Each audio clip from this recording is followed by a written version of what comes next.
श्रीलंका के खिलाफ शुरू हो रही वनडे सीरीज में ईशान किशन खेलते नजर नहीं आएंगे। जी हां, वही ईशान किशन जिन्होंने आखिरी वनडे मैच में दोहरा शतक मारा था और वो फास्टेस्ट 200 स्कोर करने वाले दुनिया के खिलाड़ी बने थे। सबसे कम उम्र में दोहरा शतक मारने वाले खिलाड़ी बने थे और दुनिया भर में उनकी चर्चाएं हुई थी। लोगों ने कहा था कि वर्ल्ड कप में तो उनकी जगह पक्की हो गई, बाकी लोगों को अपना देखना पड़ेगा।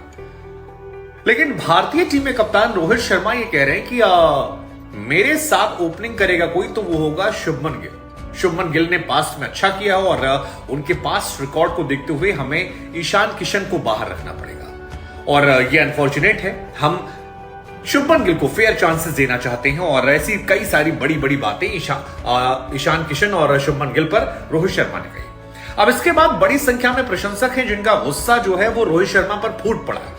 वो कह रहे हैं कि क्या वाकई में टीम इंडिया मैनेजमेंट जो है वो एक और करुण नायर तैयार कर रही है। करुण नायर अगर आप नहीं जानते तो मैं आपको बता दें, करुण नायर ने 2016 में इंग्लैंड के खिलाफ 13 शतक मारा था और 300 मारने वाले वो भारत से दूसरे खिलाड़ी बने थे, क्योंकि उससे पहले यह कारनामा सिर्फ वीरेंद्र सहवाग ने किया था। लेकिन जिन करुण नायर ने 2016 में 13 शतक मारा, उन्हें अगले ही मैच में ड्रॉप कर दिया गया। और यहां पर भी ईशान किशन ने पिछले मैच में दोहरा शतक मारा था और अगले मैच में, यानी जो नई सीरीज आई उसके पहले मैच में ड्रॉप कर दिया गया। शॉकिंग। अब ईशान किशन का बाहर होना शॉकिंग इस लिहाज से भी है क्योंकि ऋषभ पंत यहां पर नहीं है। वैसे आपको ऋषभ पंत को लेकर बता दें, ऋषभ पंत ने वनडे सीरीज में आखिरी मैच में दोहरा शतक मारा था और उस शतक के बाद जब वो T20 में फ्लॉप हो गए तो उनकी T20 की परफॉर्मेंस को देखकर उन्हें वनडे से ड्रॉप कर दिया गया। मतलब टीम इंडिया में ये चल रहा है कि आप वहां परफॉर्म मत कीजिए तो आपको यहां निकाल देंगे। ये थोड़ा सी अजीब जो तरीका है वो नया इजाद हुआ है। ईशान किशन को उनके दोहरे शतक की बदौलत T20 टीम में शामिल किया गया था जहां वो नहीं चल पाए। अब T20 का फॉर्मेट अलग होता है, वहां पर आपने ऋतुराज गायकवाड़ को इसलिए बाहर बिठा कर रखा था क्योंकि आपको ईशान किशन को खिलाना था कि भाई दोहरा शतक मारकर आया। लेकिन वनडे की परफॉर्मेंस पे T20 में सिलेक्शन और T20 की परफॉर्मेंस को देखकर वनडे से ड्रॉप आउट। हालांकि शुभमन गिल ने भी वहां कुछ नहीं उखाड़ा था, लेकिन ये शॉकिंग है और ज्यादा शॉकिंग इसलिए है क्योंकि ईशान किशन को ड्रॉप करने का मतलब विकेट कीपर नहीं है।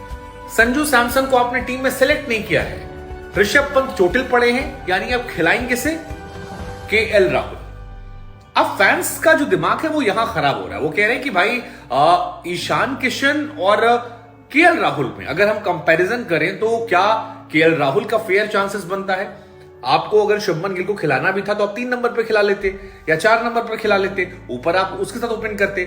KL राहुल के सामने क्या वो डिजर्व नहीं करते थे और KL राहुल को किस प्राथमिकता के आधार पर खिलाया गया, ये भी फैंस। इधर वेंकटेश प्रसाद जो हैं वो भी नाराज हो गए। वो भी कह रहे हैं कि यार टीम इंडिया में सिलेक्शन जो है परफॉर्मेंस के आधार पर नहीं हो, वरना क्या कोई तुक बनता है कि वो खिलाड़ी जिसने दोहरा शतक मारा हो और उसे आप बाहर कर दें।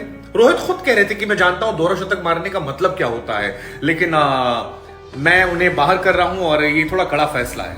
अब इसके पीछे लॉजिक क्या है ये मेरी समझ से तो बिल्कुल परे है, क्योंकि ईशान किशन T20 में नहीं चल रहे थे, इस बात को हमने हाईलाइट किया था, लेकिन वनडे में उन्होंने दोहरा शतक मारा था। शुभमन गिल T20 के प्लेयर नहीं लगते हैं, वनडे के लायक वो ठीक प्लेयर हैं, लेकिन आपने उन्हें T20 में जबरदस्ती बैठा रखा था जबकि कई खिलाड़ी बाहर बैठे थे, ऋतुराज गायकवाड़ जैसे।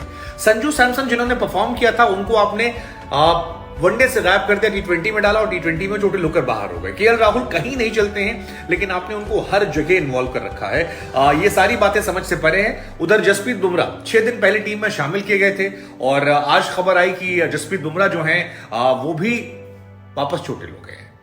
अब IPL में फिट हो जाएंगे तो फिर चोट कैसे बढ़ती उनकी, मतलब ये भी बहुत सारी कहानियां हैं जिन पर इफ एंड बट है। लेकिन ईशान किशन के बाहर होने को लेकर आपका स्टैंड क्या है और आपकी सोच क्या है, हमें जरूर बताइएगा और हम जानना चाहते हैं कि आपके हिसाब से प्लेइंग 11 क्या होती है। क्या KL राहुल की जगह बनती है ईशान किशन के ऊपर और क्या शुभमन गिल ईशान किशन से पहली चॉइस होनी चाहिए। अपनी सोच को कमेंट सेक्शन में डालिए।